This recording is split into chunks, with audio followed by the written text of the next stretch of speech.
Hello' friends, এতিয়া এডমিশ্যনৰ সময়। কিয়নো কিছুদিন আগতে আপোনাৰ মেট্ৰিকৰ আৰু হায়াৰ ছেকেণ্ডেৰী চূড়ান্ত বৰ্ষৰ ফলাফল ঘোষণা কৰা হৈছে।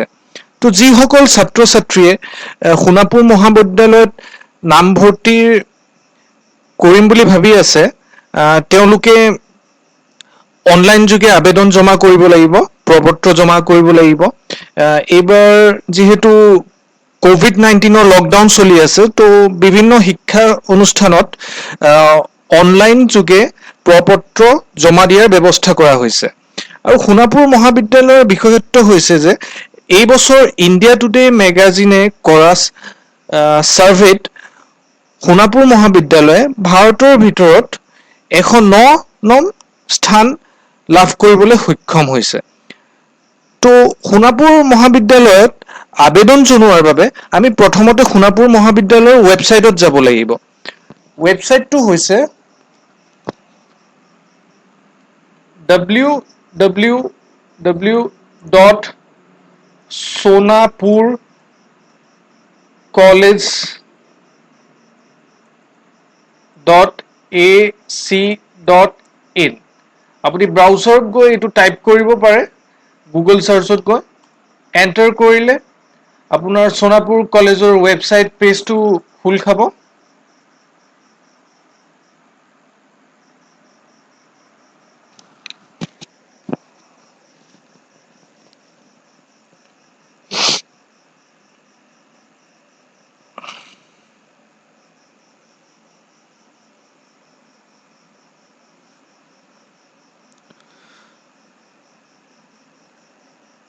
এইখন হ'ল আপোনাৰ সোণাপুৰ কলেজৰ হোম পেজ।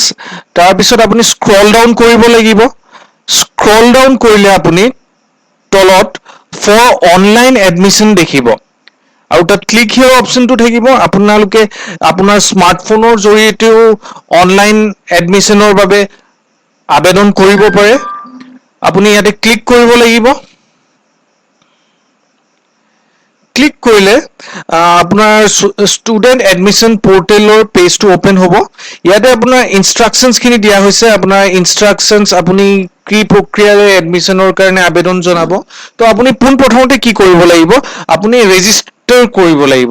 ৰেজিষ্ট্ৰেশ্যনৰ কাৰণে আপোনাৰ কণ্টেক্ট নাম্বাৰ, মোবাইল নাম্বাৰ এটা দিব লাগিব, আপোনাৰ ইমেইল দিব লাগিব। আৰু ইমেইল আৰু মোবাইল নাম্বাৰ আপোনাৰে দিব, কিয়নো এইবোৰ ভৱিষ্যতে সলনি কৰিবলৈ সমস্যাত হ'ব পাৰে। কিয়নো আপোনাৰ গুৱাহাটী বিশ্ববিদ্যালয়ৰ সকলো পৰীক্ষাৰ ফৰ্ম ফিল আপৰ পৰা কৰি ৰিজাল্ট ডিক্লেৰেশ্যনৰ প্ৰক্ৰিয়াটোত ইমেইল আইডিৰ প্ৰয়োজন হয়। আপোনাৰ যদি নিজৰ ইমেইল আইডি নাই, আপুনি নিজৰ ইমেইল আইডি ক্ৰিয়েট কৰি লোৱাটো ভাল হ'ব। আপুনি ৰেজিষ্ট্ৰেশ্যন কৰি লোৱাৰ আগতে আপুনি ইয়াৰ ইনষ্ট্ৰাকশ্যনখিনি পঢ়ি ল'ব। যেনেকে ইয়াতে কোৱা হৈছে আপোনাৰ এডমিশ্যন মেৰিট বেচিছত হ'ব। তাৰপিছত আপোনাৰ pass certificate, marksheet, admit card, caste certificate, photo, bank পাছবুকৰ প্ৰয়োজন হ'ব। এইখিনি ডকুমেণ্টৰ আপুনি ছফ্ট কপি কৰি ল'ব পাৰে। আপোনাৰ স্মাৰ্টফোনেৰে আপুনি ফটো উঠাই তাক বা স্কেন কৰি সেইখন ধুনীয়াকৈ ক্ৰপ কৰি এটা ফল্ডাৰত ৰাখি দিব পাৰে, যাতে আপুনি যেতিয়া আপলোড দিয়া অপশ্যনটো আহে আপুনি আপলোড কৰিব পাৰে। লগতে আপুনি কোনো ধৰণৰ যাতে ভুল তথ্য নিদিয়ে এই এডমিশ্যন কৰা প্ৰক্ৰিয়াত। আৰু আপুনি কোনো ধৰণৰ সমস্যাৰ সন্মুখীন হ'লে ইয়াতে আপোনাৰ তলত কণ্টেক্ট নম্বৰটো দিয়া হৈছে। এই কণ্টেক্ট নম্বৰটোত আপুনি অফিচ আৱাৰ্ছত ফোন কৰিব পাৰে। তো এডমিশ্যনৰ বাবে যিখিনি গাইডলাইন দিয়া হৈছে, তো গাইডলাইনত প্ৰথমতে কোৱা হৈছে আপুনি সোণাপুৰ কলেজৰ ৱেবছাইটত যাব লাগিব। আমি এতিয়া দেখালোঁ সোণাপুৰ কলেজৰ ৱেবছাইটত গৈ আমি অনলাইন এডমিশ্যন যিটো অপশ্যন আছে তাত আমি ক্লিক কৰিলোঁ, এপ্লাই অনলাইন বাটনটোত। তাৰপিছত আমি ৰেজিষ্ট্ৰেশ্যন কৰাৰ কথা কোৱা হৈছে। ৰেজিষ্ট্ৰেশ্যন কৰাৰ পাছত আপোনাৰ বেংকৰ যেতিয়া আমি ফৰ্মখন ফিল আপ কৰিম, তেতিয়া বেংকৰ ডিটেইলছৰ প্ৰয়োজন হ'ব। আৰু বেংক পাছবুকটোৰ ফ্ৰণ্ট পেজটোৰ ছফ্ট কপি মানে ফটোৰ প্ৰয়োজন হ'ব। তাত গোটেইখিনি তথ্য থাকিব। তাৰপিছত পাছপোৰ্ট চাইজ ফটোগ্ৰাফ আৰু ছিগনেচাৰৰ প্ৰয়োজন আছে। আৰু এইখিনি আপোনাৰ 5 MB তলত হ'ব লাগিব, যিটো আমি ছফ্ট কপি আপলোড কৰিম। লগতে লাষ্ট এক্সামিনেশ্যন চাৰ্টিফিকেটৰ প্ৰয়োজন হ'ব। ছাপ'জ আমি হায়াৰ ছেকেণ্ডেৰীৰ কাৰণে এপ্লাই কৰি আছোঁ, তেতিয়াহ'লে আমাৰ ক্লাছ 10 চাৰ্টিফিকেটখন বা যিহেতু চাৰ্টিফিকেট এতিয়ালৈ আমি পোৱা নাই, যদি কালেক্ট কৰিছোঁ তেতিয়াহ'লে সেইখন দিব পাৰোঁ, নহ'লে কিন্তু আমি মাৰ্কশ্বিটটো দিয়াটো বাধ্যতামূলক আছে। ঠিক তেনেকৈ আমি ডিগ্ৰী কৰ্চৰ কাৰণে যদি এপ্লাই কৰোঁ, আমি হায়াৰ ছেকেণ্ডেৰীৰ মাৰ্কশ্বিটখন ইয়াতে আপলোড কৰিব লাগিব। লগতে আমাৰ যদি কাষ্ট চাৰ্টিফিকেট আছে, SC ST বা OBC কেটেগৰীটো, সেইখন আমি আপলোড কৰিব লাগিব। তাৰপিছত আমাৰ কেণ্ডিডেট গৰাকীৰ যদি গেপ আছে, গেপ থাকিলে তেওঁ গেপ চাৰ্টিফিকেটৰ পিছলে প্ৰয়োজন হ'ব। তাৰপিছত আপোনাৰ ডমিচাইল চাৰ্টিফিকেট যেনে ধৰণৰ যিকোনো এখন ডকুমেণ্ট দিব লাগিব, PRC বা ভোটাৰ ID বা NRC বা আধাৰ কাৰ্ড, নিজৰ বা পেৰেণ্টছৰ মা দেউতাৰ দিলেও হ'ব, যিকোনো এখন ইয়াৰ আপলোড কৰিব লাগিব। ঠিক আছে। আৰু এডমিশ্যনৰ ফৰ্ম জমা কৰাৰ পাছত তাৰ মেৰিট লিষ্ট এখন দিয়া হ'ব, আৰু মেৰিট লিষ্টৰ বেচিছতে আপোনাৰ এডমিশ্যন হ'ব। আমি পোন প্ৰথমতে এডমিশ্যন কৰাৰ আগতে প্ৰথমতে ৰেজিষ্টাৰ হিয়াৰ বাটনটো ক্লিক কৰিব লাগিব। তেতিয়া ৰেজিষ্ট্ৰেশ্যন ফৰ্মখন আহিব। তো ইয়াতে আমি পোন প্ৰথমতে নামটো টাইপ কৰিব লাগিব। ৰেজিষ্ট্ৰেশ্যন ফৰ্মত প্ৰথমতে কেণ্ডিডেট গৰাকীৰ নাম দিব লাগিব। যেনেকে মই ইয়াতে দি আছোঁ, মোৰ নাম হৈছে গৌৰৱ আগৰৱালা।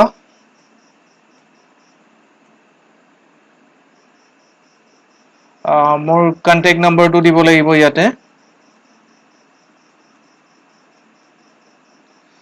তাৰপিছত ইয়াতে ইমেইল ID দিয়াটো বাধ্যতামূলক। আপোনাৰ যদি ইমেইল ID নাই, তেতিয়াহ'লে আপুনি ইমেইল IDটো প্ৰথমতে ক্ৰিয়েট কৰি ল'ব লাগিব। জিমেইল অপশ্যনত গ'লে আপুনি ক্ৰিয়েট ইমেইল ID অপশ্যন এটা পাব, খুব সহজ প্ৰক্ৰিয়া। সেই প্ৰক্ৰিয়াটোৰ মাজেৰে প্ৰথমতে আপুনি ইমেইল ID ক্ৰিয়েট কৰি ল'ব লাগিব। আৰু আপোনাৰ যদি ইমেইল ID আছে, তেতিয়াহ'লে আপুনি ডাইৰেক্ট ইয়াতে ইমেইল IDটো টাইপ কৰিলেই হ'ব।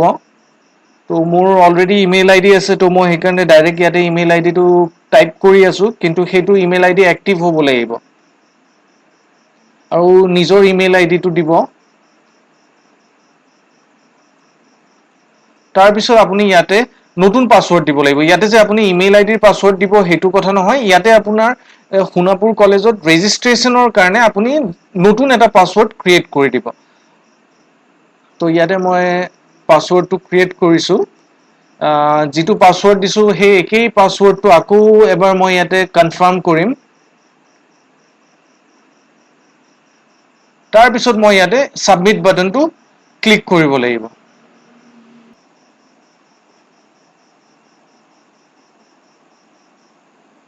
তো ঠিক আছে।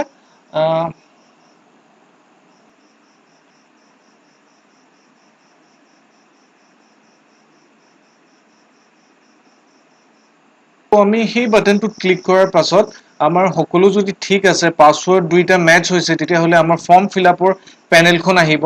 তো ফৰ্ম ফিলআপৰ পেনেলত ফাৰ্ষ্ট আপোনাৰ ষ্টেপটো হ'ব, আপুনি প্ৰছপেক্টাছখন ডাউনলোড কৰিব লাগিব। তো ইয়াত আপোনাৰ ক্লিক কৰিলে আপোনাৰ প্ৰছপেক্টাছখন ডাউনলোড হ'ব। তো প্ৰছপেক্টাছখন ডাউনলোড কৰি আপুনি তাত চাব পাৰে। প্ৰছপেক্টাছত আপোনাৰ প্ৰতিটো কৰ্চৰ ফিজ কিমান হ'ব সেইটো তাত মেনশ্যন কৰা হৈছে। আপোনাৰ যেনেকৈ ইয়াতে হায়াৰ ছেকেণ্ডেৰী আছে, তাৰপিছত BA আছে, BCom আছে, BVoc আছে। তো আপোনাৰ যিবোৰ BA কৰ্চটো আছে, তো BA কৰ্চৰ কাৰণে আপোনাৰ গভৰ্ণমেণ্টৰ ফালৰ পৰা ফিজ এক্সামশ্যনৰ ব্যৱস্থা কৰা হৈছে। কিন্তু আপোনাৰ যিবোৰ highly demanded professional self finance course আছে, যেনেকুৱা ধৰণৰ BVoc, তাত আপুনি ফিজ পে'মেণ্ট কৰিব লাগিব। ঠিক আছে। আপুনি ইয়াতে মই প্ৰছপেক্টাছখন অ'পেন হ'লে আপুনি ভালদৰে প্ৰছপেক্টাছত থকা গোটেই ৰুলছ ৰেগুলেশ্যনখিনি পঢ়ি ল'ব। আৰু ইয়াতে আপোনাৰ প্ৰতিটো কৰ্চৰ কিমান ফিজ হ'ব, তো সেই ফিজৰ কথাটো ইয়াতে মেনশ্যন কৰা হৈছে। তো সেই বস্তুটো চাই ল'ব লাগিব আমি ইয়াতে। ঠিক আছে। তো ইয়াতে BVoc কৰ্চৰ আপোনাৰ ফিজটো মেনশ্যন কৰা হৈছে 8,740 rupees for first sem. First step complete কৰাৰ পিছত প্ৰছপেক্টাছখন ভালদৰে পঢ়ি লোৱাৰ পিছত, বা সেইখন আমি পাছতো পঢ়িব পাৰোঁ, আমাৰ ছেকেণ্ড ষ্টেপ হ'ব আমাৰ যিটো মেইন ষ্টেপ, আমি এপ্লিকেশ্যন ফৰ্ম ফিলআপৰ বাটনটোত ক্লিক কৰিব লাগিব।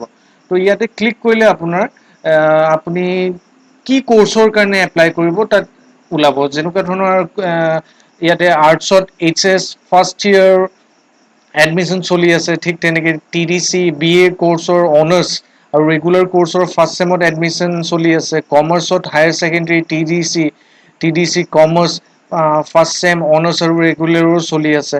আৰু BVOC highly demanded professional course, তাত BVOC ফাৰ্ষ্ট ছেমৰ কাৰণে এক্সাম চলি আছে। যিহেতু মই BVOC কোৰ্চৰ কাৰণে মোৰ BVOC কোৰ্চ কৰিবলৈ ইণ্টাৰেষ্ট আছে, চ' মই ইয়াতে BVOC ফাৰ্ষ্ট ছেমত ক্লিক কৰিম। কিন্তু তাত ক্লিক কৰাৰ আগতে ইয়াতে কিছু ইনষ্ট্ৰাকশ্যন দিয়া আছে, সেইখিনি চাই লোৱা ভাল।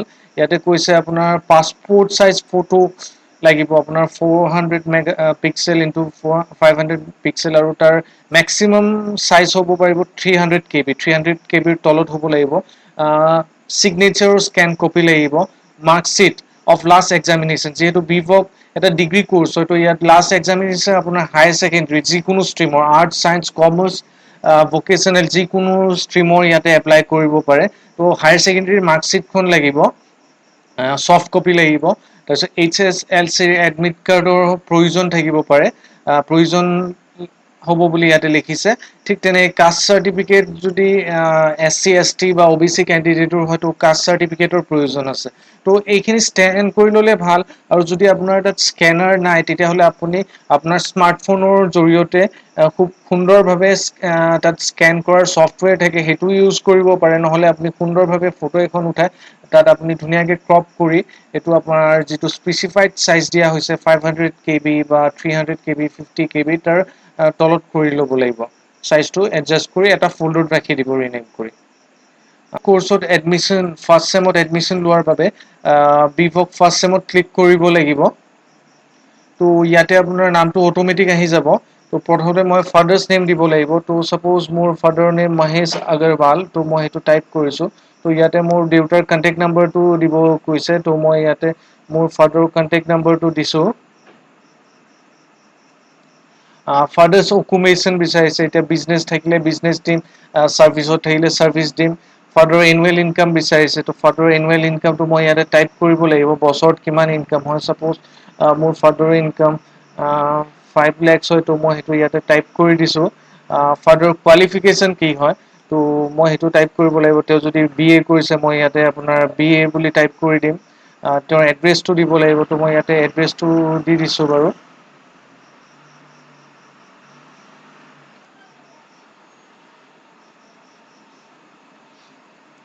ইয়াতে মোৰ মাৰ নাম বিচাৰিছে, ত' মই ইয়াৰ মাৰ নামটো টাইপ কৰি দিম।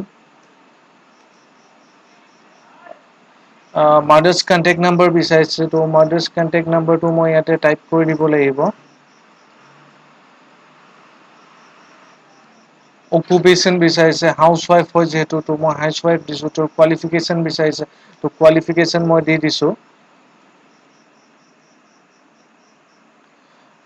মাদাৰ্ছ এড্ৰেছ বিচাৰিছে, ছেইম এড্ৰেছ হয় আমাৰ। ত' ব্লাড গ্ৰুপটো মোৰ দিব দিছে, মোৰ ব্লাড গ্ৰুপটো ইয়াতে দি দিছোঁ বাৰু। ত' একাউণ্ট হোল্ডাৰ ইয়াতে নাম লাগিব। একাউণ্ট হোল্ডাৰ যিহেতু মোৰ হয়, একাউণ্ট হয়, ত' মোৰ নামটোৱে ইয়াতে টাইপ হ'ব। তাৰপিছত আপোনাৰ বেংকৰ একাউণ্ট নেমটো বিচাৰিছে, বেংকৰ নামটো দিব লাগিব, ব্ৰাঞ্চ ক'ত আছে। ছাপ'জ মোৰ ব্ৰাঞ্চ সোণাপুৰতেই আছে, ত' মই সোণাপুৰ দি দিলোঁ ইয়াতে টাইপ কৰি। ত' একাউণ্ট নম্বৰটো ইয়াতে দিব দিছে, ত' মই ইয়াতে মোৰ একাউণ্ট নম্বৰটো টাইপ কৰি দিলোঁ।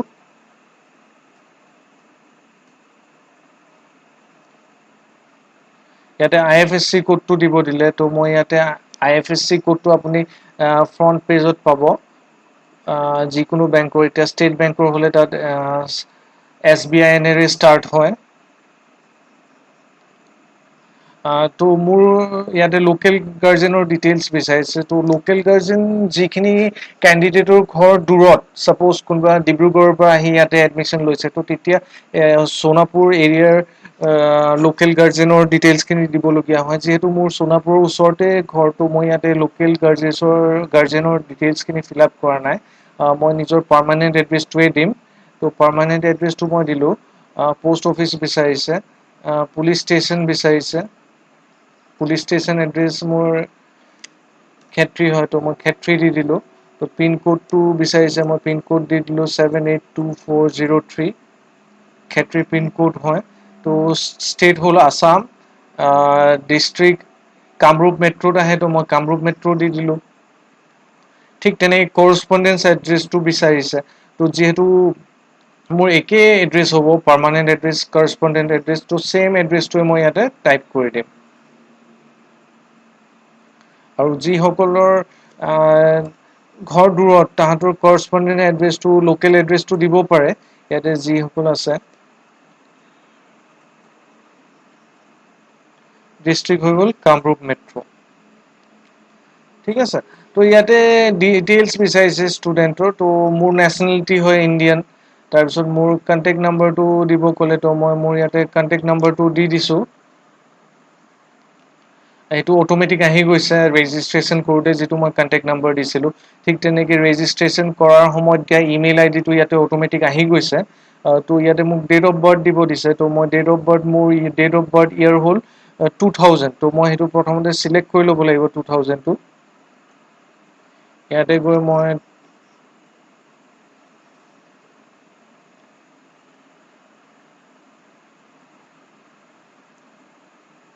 2000টো প্ৰথমতে চিলেক্ট কৰি লওঁ। ইয়াতে আহিছে 2000, তো 2000ৰ মোৰ নৱেম্বৰত জন্ম, তো নৱেম্বৰৰ মোৰ 2000ত 30 নৱেম্বৰত জন্ম। তো মই চিলেক্ট কৰাৰ লগে লগে ইয়াতে অট'মেটিক ডেট অফ বাৰ্থটো লৈ ল'লে। তো ইয়াতে মই জেণ্ডাৰ দিলোঁ। এতিয়া আহিলে এক্সট্ৰা এক্টিভিটি, তো মই ইয়াতে এক্সট্ৰা এক্টিভিটি কি কি ল'ব বিচাৰোঁ, তো মই NSSত ইণ্টাৰেষ্টেড, কিয়নো NSSত জইন কৰিলে পিছলৈ কেৰিয়াৰত খুব সুবিধা হয়, প্লাছ মই ছ'চাইটিৰ আপলিমেণ্টৰ কাৰণে কাম কৰিব বিচাৰোঁ। তো মোৰ NSS সেইকাৰণে মই চিলেক্ট কৰি ল'লোঁ। মোৰ স্পৰ্টছত ইণ্টাৰেষ্ট আছে, স্পৰ্টছ চিলেক্ট কৰিলোঁ। কালচাৰ এক্টিভিটিছত ইণ্টাৰেষ্ট আছে, মই সেইটো চিলেক্ট কৰি লৈছোঁ। ক্লিক কৰিব লাগিব এই বক্সটোত। তো ইয়াতে মোক কাষ্ট বিচাৰিছে, তো মই কাষ্টটো মোৰ জেনেৰেল কাষ্ট হয়, তো মই ইয়াতে জেনেৰেল কাষ্ট দিলোঁ। ইয়াতে মোক ফটো আপলোড কৰিব দিছে, তো মোৰ ফটোখন অলৰেডি মই অলৰেডি এটা ফল্ডাৰত ৰাখি থৈ দিছিলোঁ মোৰ কম্পিউটাৰত। তো মই সেই ফল্ডাৰটোৰ পৰা মোৰ ফটোখিনি মই আপলোড কৰিম। মই ভিভ' ৰিটেইল এডমিশ্যন বুলি ফল্ডাৰ এটা বনাই থৈ দিছিলোঁ। তো এইটো হ'ল মোৰ ফটো, মইতো ইয়াতে চিলেক্ট কৰিলোঁ। নেক্সট মোক বিচাৰিছে ছিগনেচাৰ, তো ছিগনেচাৰ অপশ্যনটো মই ইয়াতে চিলেক্ট কৰিলোঁ। ইয়াতে অ'পেন দি দিয়াৰ লগে লগে ইয়াতে ছিগনেচাৰ আপলোড হৈ গ'ল। তো কোৰ্চ এপ্লাইড অট'মেটিক আহি গৈছে ভিভ'। ষ্ট্ৰীম এপ্লাইড অট'মেটিক আহিছে নট এপ্লিকেবল। তাৰপিছত আহিলে একাডেমিক ইনফৰমেশ্যন বিচাৰিছে, তো ছেশ্যনটো হৈ গ'ল 2021 অট'মেটিক আহিছে। ছেমিষ্টাৰ ফাৰ্ষ্ট অট'মেটিক আহিছে। চিফ্ট ডে, জেনেৰেল, এইবোৰ অট'মেটিক আহিলে। তো মোক সুধিছে আৰ ইউ মাইগ্ৰেটেড ফ্ৰম আদাৰ ষ্টেট, তো তাৰপিছত অপশ্যন আছে আপোনাৰ আৰ ইউ মাইগ্ৰেটেড ফ্ৰম আদাৰ ষ্টেট, মই কোনো বেলেগ ষ্টেটৰ পৰা অসমলৈ আহিছোঁ নেকি, বা বেলেগ বৰ্ডৰ পৰা আহিছোঁ নেকি। তো ইয়াতে অপশ্যন আহে য়েছ ন', যদি হয় তেতিয়া য়েছ দিব লাগিব। ইয়াতে কোনখন ষ্টেটৰ পৰা মই মাইগ্ৰেট কৰিছোঁ এই ষ্টেটখনৰ নামটো দিব লাগিব, আৰু ইয়াতে মাইগ্ৰেশ্যন চাৰ্টিফিকেট নাম্বাৰ দিব লাগিব। যিহেতু মই অসমৰ পৰাই হায়াৰ ছেকেণ্ডেৰী পাছ কৰিছোঁ, তো এইটোৰ প্ৰয়োজন নাই। তো নেক্সট ইনফৰমেশ্যন বিচৰা হৈছে ইয়াতে আপোনাৰ ষ্টুডেণ্ট লাষ্ট এক্সাম ইনফৰমেশ্যন, তো মোৰ লাষ্ট ইনষ্টিটিউটখনৰ নাম কি আছিলে, তো মই হায়াৰ ছেকেণ্ডেৰী পাছ কৰিলোঁ বিনায়ক একাডেমীৰ পৰা, তো মই বিনায়ক একাডেমী ইয়াতে টাইপ কৰি দিলোঁ। লাষ্ট এক্সাম মোৰ কি হয় HS হয়, মই HS বুলি টাইপ কৰি দিলোঁ। মোৰ বৰ্ড মই higher secondary Assam higher secondary কাউন্সিলৰ পৰা পাছ কৰিছিলোঁ, তো মই HSCC দি দিলোঁ। মোৰ ৰোল নাম্বাৰটো বিচৰা হৈছে, তো মই ইয়াতে মোৰ ৰোল নাম্বাৰটো টাইপ কৰি দিলোঁ। ৰেজিষ্ট্ৰেশ্যন নম্বৰ বিচৰা হৈছে, তো মই মোৰ ৰেজিষ্ট্ৰেশ্যন নম্বৰটো দি দিলোঁ। তাৰপিছত বিচাৰিছে ইয়াতে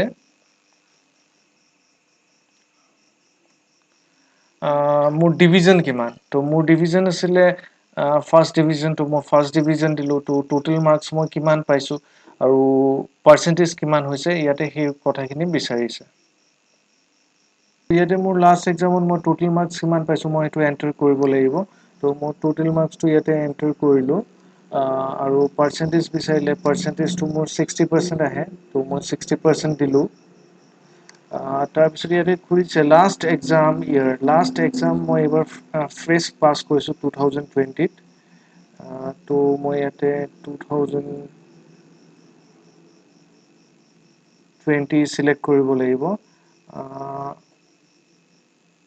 আৰু যদি কোনো কেণ্ডিডেটৰ গেপ থাকে তেতিয়াহ'লে তেওঁ গেপ চাৰ্টিফিকেটখন এডমিশ্যনৰ সময়ত বিচৰা হ'ব। তো লাষ্ট ইনষ্টিটিউটখনৰ এড্ৰেছটো বিচাৰিছে। তো বিনায়ক একাডেমি মই জাগিৰোড মৰিগাঁৱৰ পৰা পাছ কৰিছোঁ। তো মই সেইকাৰণে মোৰ লাষ্ট ইনষ্টিটিউটৰ নেমটো দি দিছোঁ। ইয়াতে মই গ্ৰেছ মাৰ্ক পাইছিলোঁ নেকি, সেইটো যদি এপ্লিকেবল হয় ইয়াতে দিব দিছে। যিহেতু মই কোনো গ্ৰেছ মাৰ্ক পোৱা নাই, মই এইটো ফিল আপ কৰা নাই। তাৰপিছত মোৰ হায়াৰ ছেকেণ্ডেৰীত কি ছাবজেক্ট আছিলে, তো ছাবজেক্ট ডিটেইলছখিনি ইয়াতে এণ্ট্ৰি কৰিব দিছে। তো মই মোৰ ছাবজেক্ট আছিলে ইংলিছ আছিলে। তো ইংলিছত মই 100ৰ ভিতৰত 60 পাইছিলোঁ। নেক্সট মোৰ ছাবজেক্ট আছিলে অল্টাৰনেটিভ ইংলিছ। তো অল্টাৰনেটিভ ইংলিছ মই ইয়াতে ড্ৰপ ডাউন লিষ্টত চাৰ্চ কৰিব লাগিব। তো ইয়াতে এইটো অল্টাৰনেটিভ ইংলিছ আহিলে। তো অল্টাৰনেটিভ ইংলিছত মই পাইছিলোঁ 58 আউট অফ 100। নেক্সট মই যিহেতু HS কমাৰ্চ ষ্ট্ৰীমৰ আছিলোঁ, তো মই কমাৰ্চৰ পেপাৰ একাউণ্টেঞ্চি পঢ়িছিলোঁ। তো একাউণ্টেঞ্চি ইয়াতে চাৰ্চ কৰিলে ওলাব। এইটো একাউণ্টেঞ্চি ওলালে। তো একাউণ্টেঞ্চিত মই পাইছিলোঁ 62 আউট অফ 100। দেন মোৰ ছাবজেক্ট আছিলে বিজনেছ ষ্টাডিজ। তো বিজনেছ ষ্টাডিজ ইয়াতে ওলাব। বিজনেছ ষ্টাডিজ এইটো ওলালে। তো বিজনেছ ষ্টাডিজত মই পালোঁ 60 আউট অফ 100। দেন মোৰ ছাবজেক্ট আছিলে বেংকিং আছিলে। তো ইয়াতে মই বি টাইপ কৰিলোঁ, সেইটো বিত থকাখিনি ওলাই যাব। তো এইটো বেংকিং ওলালে। তো বেংকিঙত মই পাইছিলোঁ 58 আউট অফ 100। আৰু নেক্সট ছাবজেক্টটো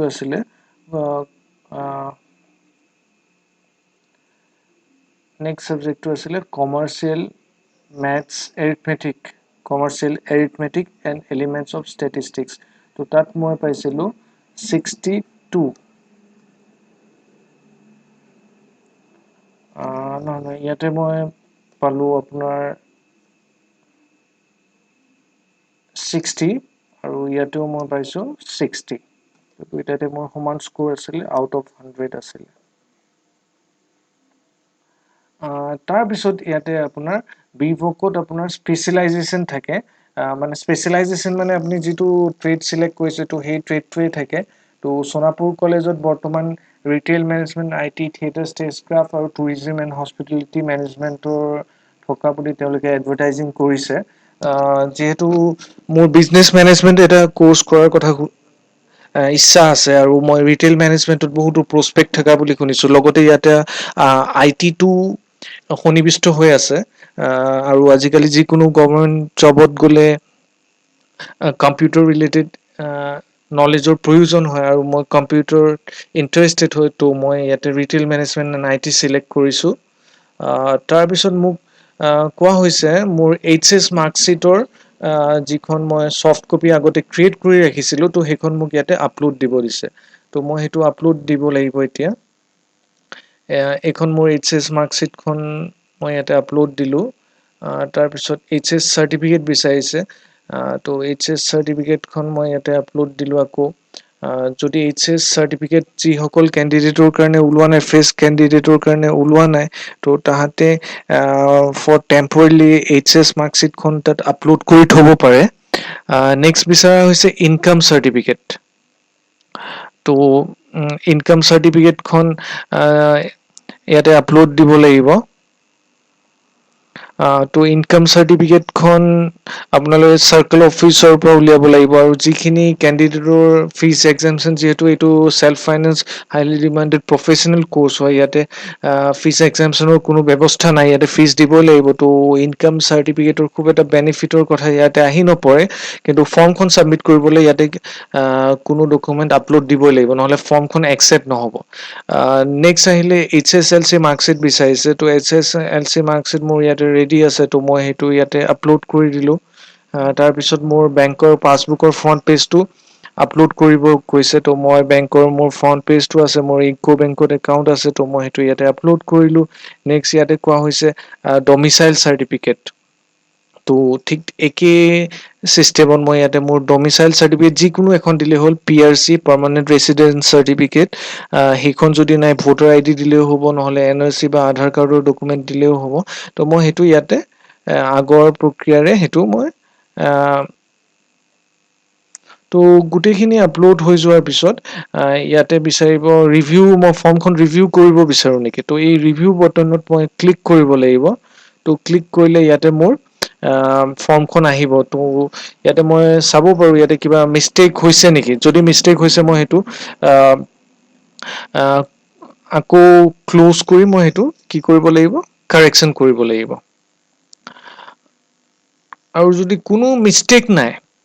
যদি কোনো মিষ্টেক নাই, গোটেইখিনি ঠিক আছে, তেতিয়াহ'লে মই ইয়াতে ছাবমিট বাটনটো ক্লিক কৰি দিম। আৰু ছাবমিট বাটনটো ক্লিক কৰাৰ লগে লগে মোৰ এপ্লিকেশ্যন প্ৰক্ৰিয়াটো গোটেইটো শেষ হ'ব। আৰু সেইটো মই কেনেকে গম পাম মোৰ ফৰ্মখন ছাকচেছফুলি ছাবমিট হৈছে নে নাই? তাৰ কাৰণে PDF টো জেনেৰেট হ'ব। ফৰ্মখন ছাকচেছফুলি ছাবমিট হৈ যোৱাৰ পাছত আমি ৱেবছাইটটোত কোনো নতুন ইনফৰমেশ্যনৰ কাৰণে বা কোনো নতুন আপডেট কেতিয়া এডমিশ্যন ল'ব লাগিব বা কোনটো প্ৰক্ৰিয়াৰে ফিজ জমা কৰিব লাগিব, তাৰ কাৰণে আমি ৱেবছাইটটো ৰেগুলাৰ চেক কৰি থকাটো এডভাইজেবল হয়, চেক কৰি থাকিব লাগে। লগতে আমাৰ মেইল ID আৰু আমাৰ ফোন নম্বৰটো হয়তো কোনো SMS প্ৰেৰণ হ'ব পাৰে, ত' সেইখিনি আমি ৰেগুলাৰলি চেক কৰি থাকিব লাগিব। ফৰ্ম জেনেৰেট হ'ব। সেই ফৰ্মখন আমি ছেভ কৰি থব লাগিব, তাৰ PDF ফৰ্মেটটো, যাতে আমি ভৱিষ্যতলৈ তাৰ প্ৰিন্ট আউট ল'ব পাৰো। আৰু সেইটো PDF টো জেনেৰেট হোৱা মানে আমাৰ ফৰ্মখন ছাকচেছফুলি ছাবমিট হৈছে। আৰু ধন্যবাদ।